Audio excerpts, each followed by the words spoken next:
traveling with the team to Memphis for the Nets game against the Grizzlies tonight. Karis LeVert said after that game, Irving is dealing with a personal issue. He actually texted his teammates before the game. Robert, what is your reaction to this? As of last night, Steve Nash said he didn't have the information about what it was. See, for me, you have a responsibility to your teammates, to your coaches, and to the staff to let them know what's going on. I know a lot of stuff happened in the past couple of days that's led to a lot of unrest. We know how socially active Kyrie is, so I don't want to speculate to what it is, but I still think it's not about just texting your teammates. It's got to text everybody in that front office to let them know, because I look at it like this. What if I decide to not, you know what, I don't want to send you a paycheck this week. I'll let you know what's going to happen with that, And so he has a responsibility. If I'm his teammate right now, I'm like, dude, you need to call me. Don't text me. I want to hear it out your mouth why you're not showing up, because we depend on you. And you're one of the leaders of our team. If you're going to sit out, we need to know why. Yeah, I mean, everybody's different, though. You know that, Rachel. I mean, some people open up to some people and some people don't. Sometimes I go through things and I don't tell people. But, I'm like, look, not right now. It's personal. And, maybe when it's all said and done, we can come back to that. But everybody is different. Kyrie is a different type of individual, just like me, you and Robert are. And so, but like he said, it is the communication. He communicated with his teammates. It'd be nice to communicate at least with your head coach. Let him know, I won't be here for personal reasons. And I don't have to explain that reason because maybe it's something that's touching that I don't feel like opening up to somebody about. Right. And so, but it is his responsibility to let the organization know. Well, as Robert says, it's the team that has to be right by it, right? So, correct. Zach, I guess that's my question to you is, how do the Nets feel? Do the Nets brass feel with your communications with the team that they feel good by this? Because if they do, then I do. Yeah, I would defer to the Nets. And look, just one thing you're already hearing from players, coaches, people on the traveling parties is, just like the bubble created a certain mental strain and anxiety for players and everybody there, this season will too. It's just different. I mean, the Spurs were just in their hotel rooms in Los Angeles for 4 days. Yeah, they're nice hotel rooms, 5-star hotels, all that. You're still stuck there for 4 days. People are scared. People are scared when they hear about positive tests. I don't know what it is. I don't know why Kyrie is not with the team. I don't think the Nets higher-ups know yet. And I think, you know what? So far, what I've heard is they're deferring to Kyrie, give him his space. When you say personal reasons, I think some people, just like Paul said, some people aren't comfortable revealing what those personal reasons are. Some people aren't comfortable kind of prying and saying, hey, what are your personal reasons? We need to know. People are pretty respectful of people's space and whatever space they need. And I think that's the tack that the Nets are taking now. Now, if this goes on for weeks and days or whatever, and they don't have an explanation, maybe things have to change. But right now, everyone's just sort of, let's just let it go and let him do what he needs to do. And it's going to be a long, tough season for everybody. All right, Zach. Well, you will be back later in the show, so thank you and sit tight. Before the break, I do want to talk about his opening tip. Damian Lillard dropping what Kendrick Perkins calls a quiet 39-7-7 last night in a win over the Wolves. Paul, this has got to be the version of Dame you expected, right? After they lost back-to-back games coming in. You expect this from Damian Lillard when you constantly see him shoot from half court, getting buckets. This is who Dame is right here. Woo. And, but you know what? I never get bored watching it. No, that is true. And I was going to just say the Timberwolves, they're in a state right now with Karl Anthony Towns out. Robert, you know those games. Those are get-right games, right, when you play a team like that? Oh, yeah. You go out, you try to get your numbers. You try to get back that rhythm. All day long. Right? You know those games. Y'all know those games. You get that rhythm. Not only against the contenders, you feast on these weak teams. Right? Team that doesn't have its star right now. Just saying. Welcome to The Jump. I'm Rachel Nichols. I am alongside, indeed, at the other end of the desk. I can almost see him from here. 7-time champion. 7 times. Robert Horry. Boom. Boom. And one-time champion. One time. But finals MVP. And he only has one ring, but he does have 2 phones. So it's important to remember that is always, right? He's got the both. Yep, you know. I'll stay ready. I'll stay ready.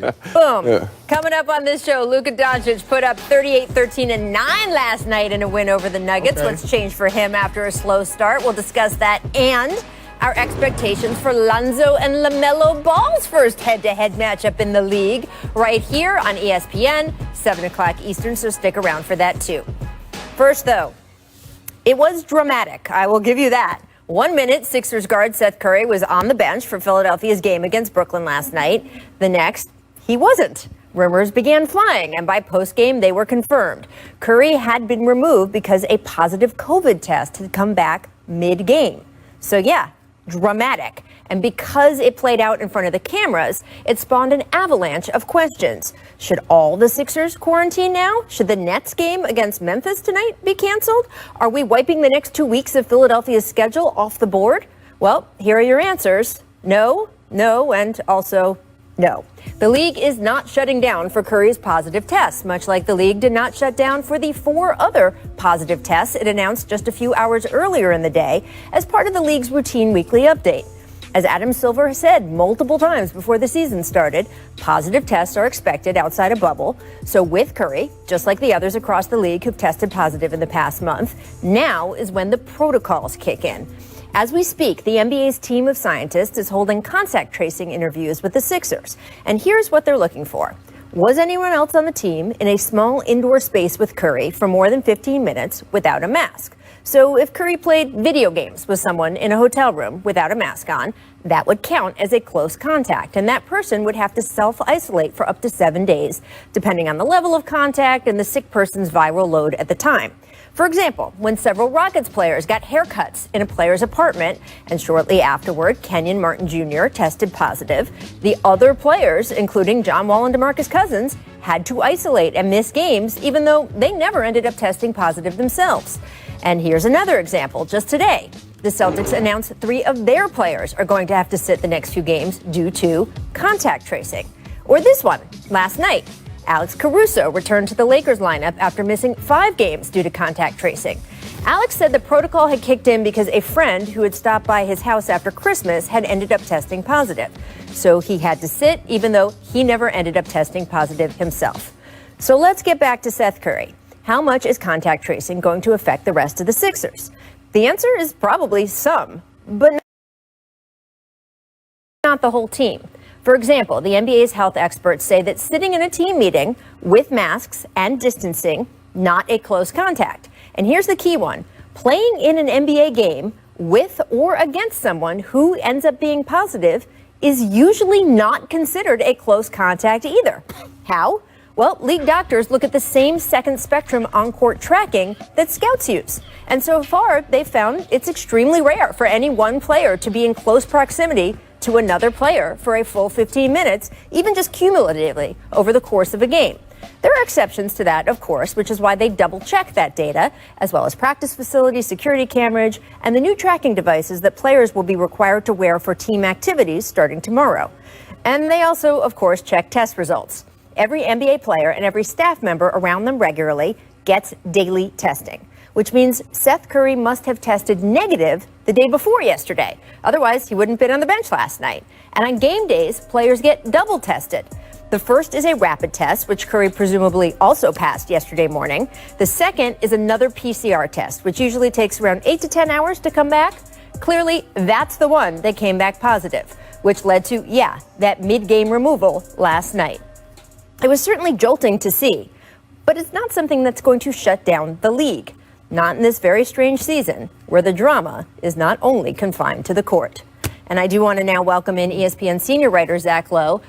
Zach, now that we're faced with the realities of playing professional basketball during a pandemic, do you think the league is going to be able to manage these types of situations without a huge impact on the schedule?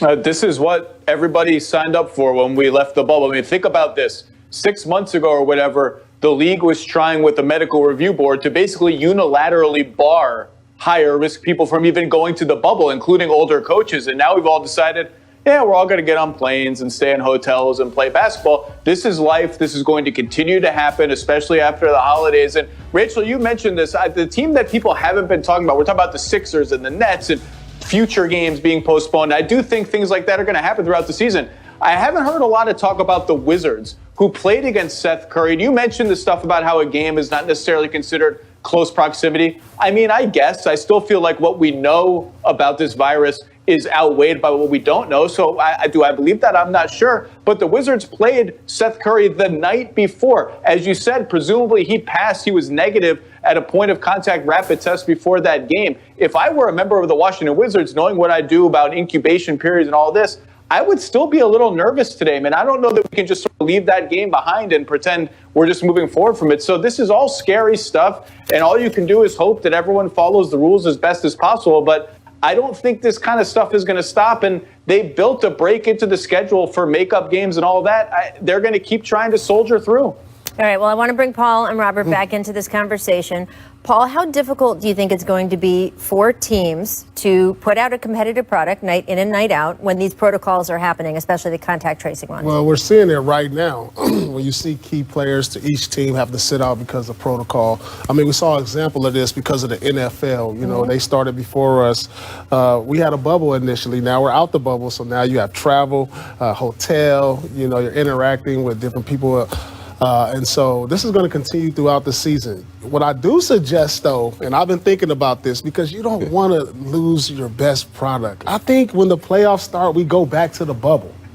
I really do, because you don't want to lose a game because LeBron is in protocol right or now. Joel Embiid. You know what I'm saying? So we got to get through the season. We know it's going to be difficult, but I suggest going back to the bubble playoffs. I totally agree. I was thinking the same thing, because if you look at what happened in the bubble, it was clear. Nobody got COVID. Everybody was in a bubble. Everybody was doing what they were supposed to do. Because think about it. This AC Fresh, a friend just came by to just say hi. Yeah. Even though he didn't have COVID, he had to miss a couple of games. You know, AC Fresh is not the top 8 guys on that team, but he's a significant player. And you can't have your main guys, who we play top dollar to see, missing the game because he came in contact with somebody. It would mess up the game. So I know the guys don't want to hear that, and they don't want to go to the bubble. But for the safety of the guys in the game, they should do it. Well, I know the hope in the league is that by the time we get there, by the time we get to the playoffs, and remember, they're going to be later this year because we started later, that enough of the country will have gotten vaccinated and that enough players will have gotten vaccinated that this will be less of a problem and you will need less of a bubble. But the vaccine, as we've already seen, is rolling out more slowly than how do we know how the hoped. effects of the vaccine is going to work? You know, I mean, that's the question marks that I have, and I'm not even in sports anymore. Right. And so,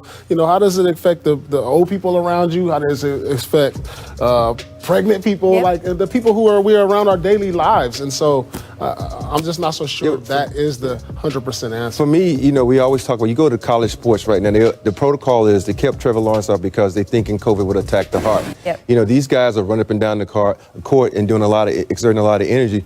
How will that vaccine affect an active person? We don't know yet, because we still in the prelims of this vaccine. So it's hard to say that. You know, I would be scared to take the vaccine personally because, you know, I have heart issues and I don't know what it'll do to me. Yeah, no, it's complicated. There's a lot of scientists doing a lot of work on this, and I think the NBA is going to continue to trust in them. But it is complex, and we will see how it affects the Sixers and their opponents, as Zach points out, both past and